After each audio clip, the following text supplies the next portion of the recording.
नमस्कार, आप देख रहे हैं 3N न्यूज नेटवर्क। मैं हूं आपके साथ विपुल माहेश्वर। बिहार चुनाव के लिए दूसरे चरण की नामांकन प्रक्रिया शुरू हो गई है।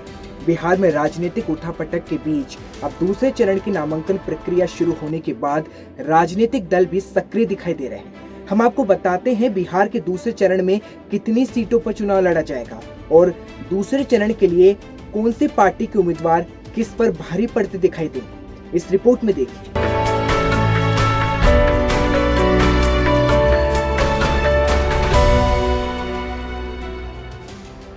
बिहार विधानसभा चुनाव के दूसरे चरण में 17 जिलों की 94 विधानसभा सीटों पर चुनाव होने हैं। पूर्वी चंपारण, पश्चिमी चंपारण, सीतामढ़ी, शिवहर, मधुबनी, दरभंगा, मुजफ्फरपुर, गोपालगंज, सिवान, सारण, वैशाली, समस्तीपुर, बेगूसराय, खगड़िया, भागलपुर, नालंदा और पटना जिले की विधानसभा सीटें शामिल हैं।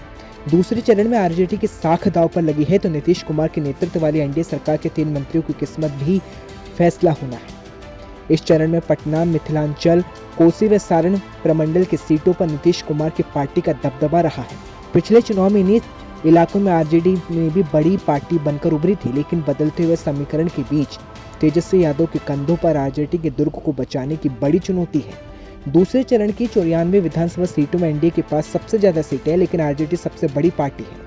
2015 के विधानसभा चुनाव में इन 94 विधानसभा सीटों में से 29 सीट जेडीयू को मिली थी, जबकि आरजेडी 30 सीटें जीतने में कामयाब रही। वहीं बीजेपी को 19, कांग्रेस को 6, सीपीआई को 1 और एलजेपी को 1 और निर्दलीयों को 2 सीटें मिली थी। पिछले चुनाव में महागठबंधन ने 65 सीटों पर जीत हासिल की थी। हालांकि चंपारण इलाके में महागठबंधन पर बीजेपी भारी पड़ी थी और एक तरफा जीत दर्ज की थी। लेकिन अब बिहार का चुनावी समीकरण क्या कहेगा, ये देखना दिलचस्प होगा, क्योंकि इस वक्त एनडीए और जेडीयू में सीटों के बंटवारे को लेकर चली माथापच्ची के बाद अब जातीय समीकरण ज्यादा हावी होते दिखाई देंगे।